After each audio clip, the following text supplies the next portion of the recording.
Posição dos corpos pode ajudar a explicar as causas do acidente com o helicóptero. E você vai ver também. A aeronave é encontrada em local de difícil acesso na mata, após 12 dias de buscas.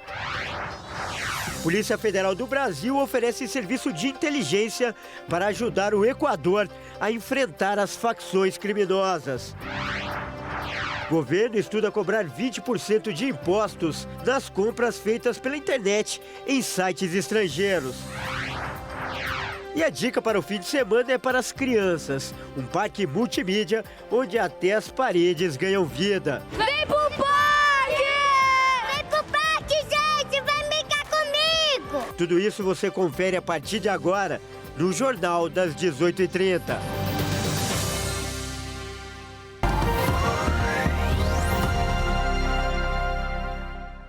Olá, seja muito bem-vindo. Nós estamos ao vivo. São 18 horas e 33 minutos pelo horário de Brasília. Eu sou o Kleber Werneck e a partir de agora você confere comigo as notícias do Brasil e do mundo desta sexta-feira.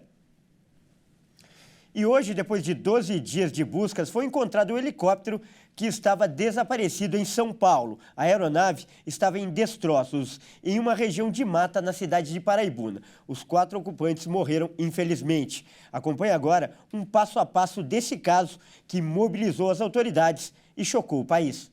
A viagem teve início por volta de 1h15 da tarde do dia 31 de dezembro. Segundo familiares de Luciana Rodzevics, ela e a filha Letícia foram convidados por Rafael Torres para uma viagem à Ilha Bela. Rafael era amigo do piloto, Cassiano Teodoro. Durante a viagem, Letícia chegou a enviar um vídeo mostrando o tempo chuvoso e com muita neblina. Foi a última comunicação do grupo. A partir daí, a Força Aérea Brasileira, a Polícia Militar e a Polícia Civil passaram a procurar o helicóptero desaparecido em uma área delimitada de 5.000 quilômetros, entre a Serra do Mar e o litoral norte de São Paulo. Durante a segunda semana, a concentração das buscas foi voltada à cidade de Paraibuna, onde o helicóptero fez o último pouso registrado. No dia 6 de janeiro, a Polícia Civil passou a utilizar drones para auxiliar nas buscas pelo helicóptero desaparecido. Nesta quinta, a investigação informou que câmeras de monitoramento na rodovia dos Tamoios, que liga o Vale do Paraíba ao litoral norte de São Paulo,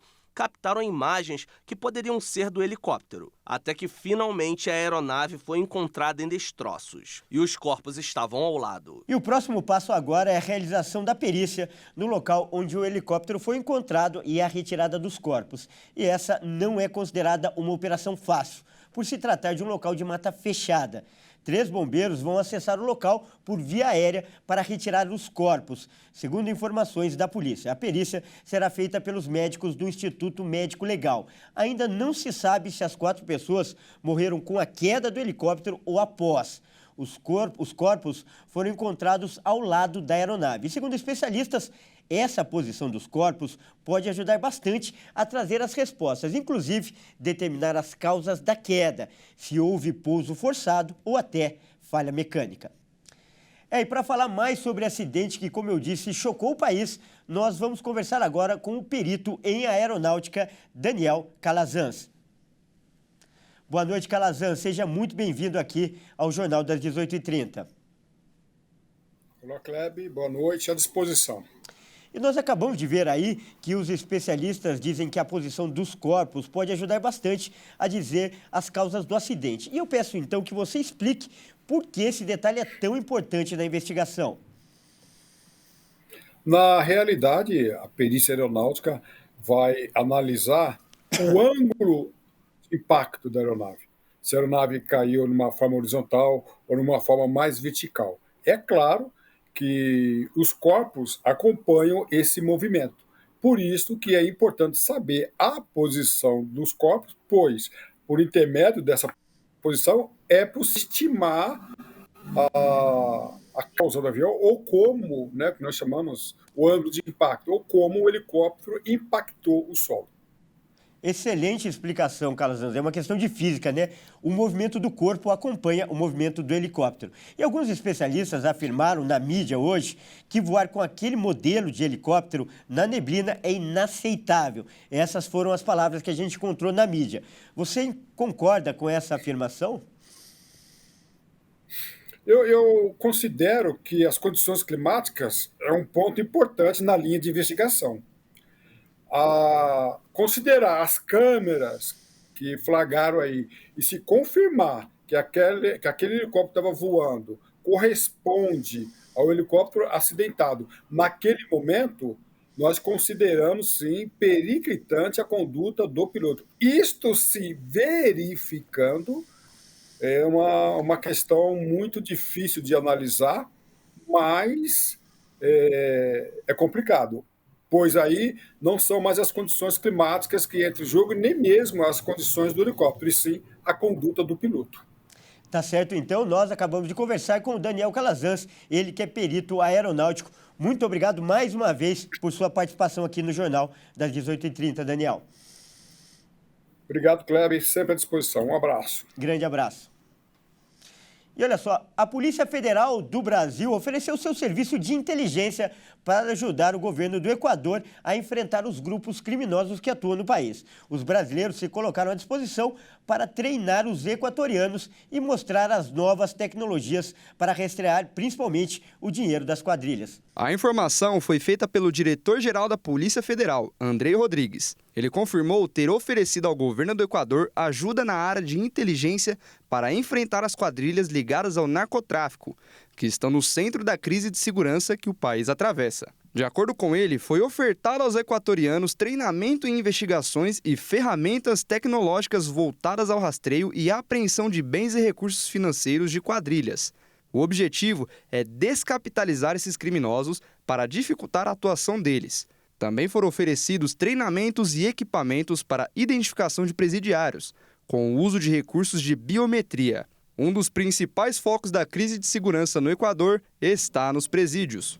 Olha, e hoje mais cedo a apresentadora Daniela Paris conversou com um brasileiro que estava no Equador e viu de perto o início da crise que tomou conta do país por conta da ação dos narcotraficantes. Acompanhe. Fez voltar de fato e agora em solo brasileiro, qual que é a sua sensação? Qual a experiência que te marcou em termos de aprendizado? Claro que a situação é bastante delicada, mas a gente sempre aprende, ou tem aquela sensação de uma ficha que cai, né, diante de uma situação desafiadora. Tem algo desse tipo para compartilhar com a gente, Jonathan? Bom, quando eles invadiram a Universidade de Guayaquil, a rede de TV e os hospitais, eu percebi que a situação estava se instalando de maneira muito rápida. Então, o que eu aprendi foi que 2 semanas antes eu passei por uma escala em Guayaquil, estava tudo tranquilo. Quando passaram 2 semanas, já estava essa situação configurada. Então, as coisas mudam muito rápido. A minha família, meus amigos mandando mensagem preocupados foi o que me fez querer voltar. Eu lembro que eu comprei uma passagem aérea de última hora para um voo às 3 da manhã, e aí eu tive um outro problema, que é como eu chegaria até o aeroporto? Porque já tinham passado das 8 da noite. Então eu consegui um taxista super parceiro que me levou até o aeroporto, que estava lotado, porque as pessoas tinham que chegar lá até as 8 para voar, mesmo que fosse de madrugada. E aí finalmente consegui chegar no Brasil. Então o que eu levo disso é que a segurança está em primeiro lugar. Pode ser que eu tivesse continuado lá e tivesse ficado tudo bem, mas acho que estar seguro nesse caso era o mais importante, e aí eu interrompi minha viagem. E agora é hora de falar de esportes aqui no Jornal das 18h30. E quem traz as informações é ele, Leonardo Félix. Olá, Léo, muito boa noite. Nesta sexta-feira começou a segunda fase da Copinha, não é isso? E agora é mata-mata. É isso aí, Kleber. Boa noite para você e para todos que nos acompanham. A gente destaca algumas partidas que já rolaram hoje. Logo pela manhã, o Atlético Paranaense e o Tanabi, time do interior de São Paulo, empataram em 1-1. E na disputa de pênaltis, o Furacão levou a melhor por 4-1. Em outro jogo muito disputado e reviravoltas no placar, o Tiradentes do Piauí empatou nos acréscimos com a Chapecoense por 4-4 e conseguiu a classificação nas penalidades por 5-4. E o Fortaleza não tomou conhecimento do Internacional. O Lion passou por cima do Colorado 4-0. E teve zebra agora há pouquinho, e o Ituano venceu o Fluminense por 3-2. E neste momento, o maior vencedor da competição, o Corinthians, está ganhando por 2-1 do Guarani. As partidas da segunda fase da Copa São Paulo de Futebol Júnior vão até amanhã e já no domingo começa a terceira fase do torneio. Lembrando que a partir de agora até a final em 25 de janeiro, quem perder volta para casa, Kleber. Legal, Léo. E a bola também voltou a rolar no Catar. Catar, né? Que, aliás, foi o palco da última Copa do Mundo. Mas agora com uma competição continental. Conta pra gente, Léo. Exatamente. Começou também hoje, né? E vai até o dia 10 de fevereiro no Catar, a Copa da Ásia, torneio que reúne 24 seleções do continente. E na partida inaugural, no estádio Lusail, mesmo da final do Mundial, os donos da casa venceram o Líbano por 3-0. Nós vamos conferir agora alguns detalhes da competição.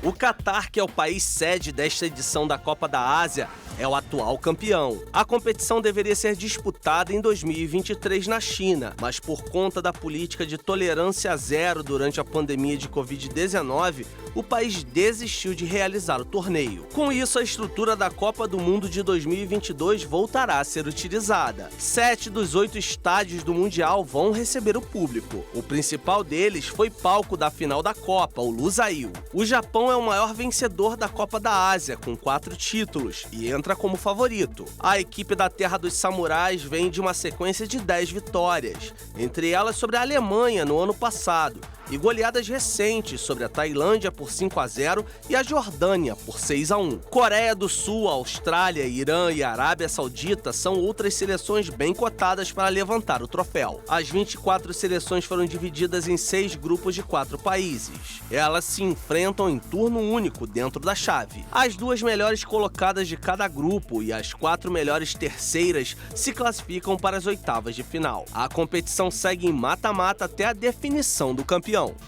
É isso aí, eu fico por aqui. Volto na segunda-feira com mais informações dos esportes. É com você, Kleber. Obrigado, Léo, e ótimo fim de semana. E veja a seguir, governo estuda cobrar 20% de impostos nas compras feitas pela internet em sites estrangeiros. E ainda, a dica do fim de semana é para as crianças, um parque multimídia onde até as paredes ganham vida. Nós voltamos já.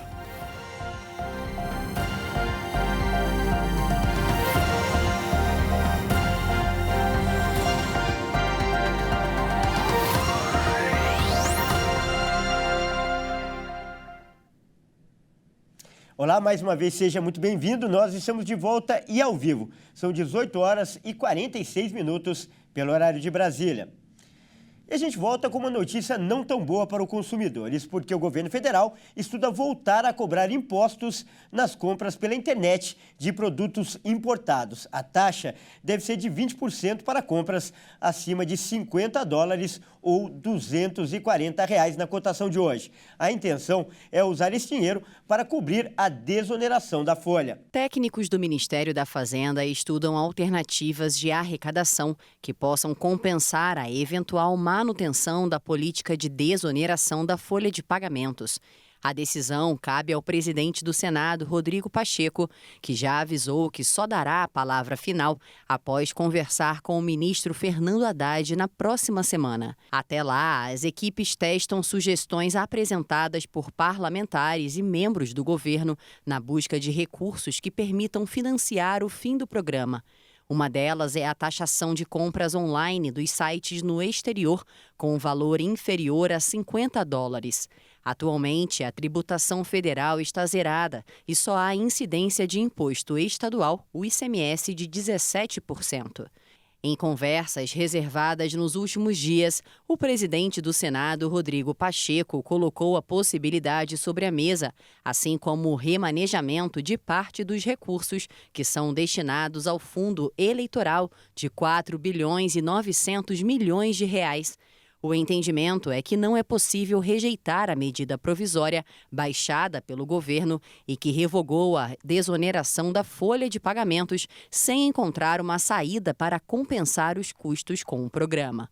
O risco é colocar em xeque o ajuste nas contas, que teve efeito positivo em 2023, com a queda da inflação e o corte da taxa básica de juros. E para falar mais sobre esse assunto, nós vamos conversar com Alisson Fernandes, que é advogado tributarista. Boa noite, Alisson. Seja muito bem-vindo ao Jornal das 18h30. Boa noite, Kleber. Boa noite, ouvintes. Boa noite a todos aí da audiência da televisão. Alisson, a alegação é que esse dinheiro vai servir para cobrir, a desoneração da folha. Mas, no final das contas, corre o risco do consumidor ter que pagar essa conta? Sem dúvida nenhuma, essa é uma preocupação que acontece quando nós temos aumento de carga tributária, aumento de tributo. Temos que lembrar que quando falamos em tributos, especialmente aqueles tributos, impostos que são incidentes sobre o consumo, ele tem a ver com o preço praticado pelas empresas. Então, as empresas, quando formam o seu preço para vender os produtos, eles incluem os tributos que ali serão pagos. Então, na medida que nós falamos em aumento de tributo, aumento de carga tributária, estamos falando, por consequência, aumento do preço, e quem paga o preço dos produtos, por óbvio, é o contribuinte, somos nós que consumimos os bens e serviços. Infelizmente, né, Alisson? E outro efeito colateral é que esse tipo de e-commerce pode ficar menos atrativo, menos vantajoso para o consumidor, com preços mais próximos das lojas físicas. Essa é uma consequência também inevitável, porque a gente pensa que uma forma de você desestimular o consumo do e-commerce é, obviamente, você taxar essa operação de forma geral com impostos. E aí, obviamente, acaba desestimulando o consumo desses produtos, né? Que, na verdade, não deveria ser algo que deveria ser a meta do governo, né? Porque se desestimulando o consumo desses produtos, você desestimula também a economia, porque a economia ela gira em torno de compra e vendas. Quando você taxa muito um produto ou um serviço e desestimula o consumo daquele produto, por óbvio, nós acaba afetando diretamente, na verdade, não diria nem diretamente, mas diretamente a economia como um todo. Então, há uma preocupação também com ter uma consequência negativa para as empresas que operam com essa modalidade de e-commerce e, eventualmente, sair do país, porque não vem aqui atração, não vem atrativos para continuar operando no mercado brasileiro. Então, é uma consequência inevitável que pode, sim, acontecer com essa medida do governo. Tá certo, então, nós acabamos de conversar com o Alisson Fernandes, que é advogado tributarista. Muito obrigado pela sua participação, em especial por esse alerta importante que você fez aí, ajuda na formação da opinião do nosso telespectador. Grande abraço, Alisson. Obrigado a todos, boa noite. Abraço. Olha só, o turismo do Rio de Janeiro tem motivos para comemorar. O resultado da rede hoteleira de 2023 foi o melhor dos últimos 6 anos.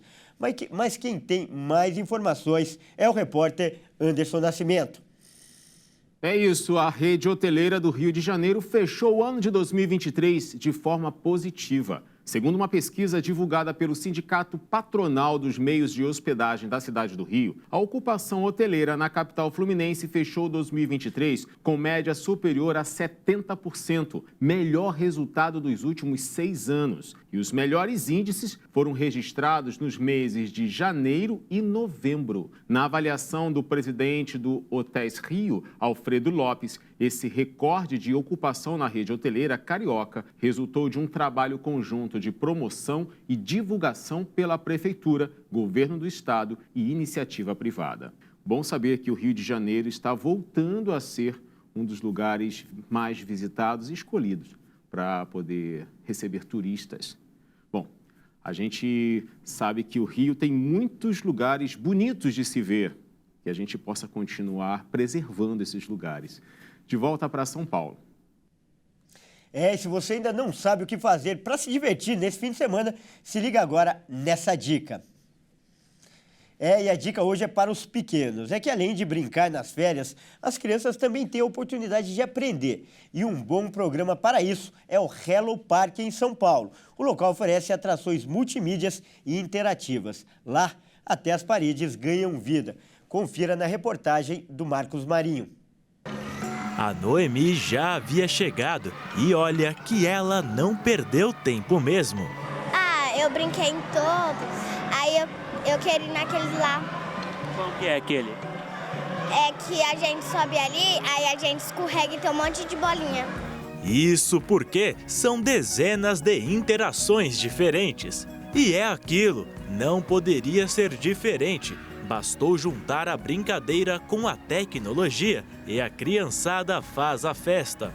Mas não são só as crianças que brincam, os adultos também entram na dança, como é o caso do Felipe. Aqui é uma atração para as crianças, para adolescentes também, mas os pais também acabam se divertindo bastante. Aqui tem o futebol, tem o tanque de areia. Os brinquedos ali daquele lado são mais interativos, acho que para crianças maiores também, os pais acabam aproveitando. e é para todas as idades.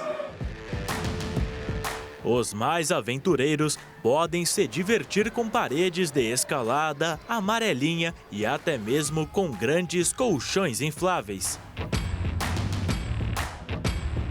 Quem visita o Hello Park encontra atividades e brincadeiras para as crianças. Os jogos testam o raciocínio lógico e a memória dos pequenos, além de aguçar a criatividade. Nós temos aqui atrações tecnológicas, multimídias, que desenvolvem habilidade motora, criatividade, raciocínio lógico, com diversas atrações para a interação entre os pais e os filhos. O nosso público-alvo é a família, então as crianças e os pais se divertem juntos, com atividades que combinam atividades manuais, né, unindo a tecnologia, porque aqui nós temos projeções multimídias com atrações interativas que diverte toda a família. O Hello Park fica localizado no Shopping SP Market, na Avenida das Nações Unidas, 22.540, no bairro Jurubatuba, na região sul da capital paulista. Aqui, o funcionamento é de terça a domingo, do 12h30 às 8 horas da noite, com exceção às sextas e sábados, que fecha às 9 horas da noite. Para mais informações, entre no site hello-park.com.br/São Paulo e veja a programação completa. E com um convite como esse, é impossível não querer visitar o parque. Vem pro parque! Vem pro parque, gente! Vem brincar comigo! O Jornal das 18h30 fica por aqui. Obrigado pela sua companhia e até mais.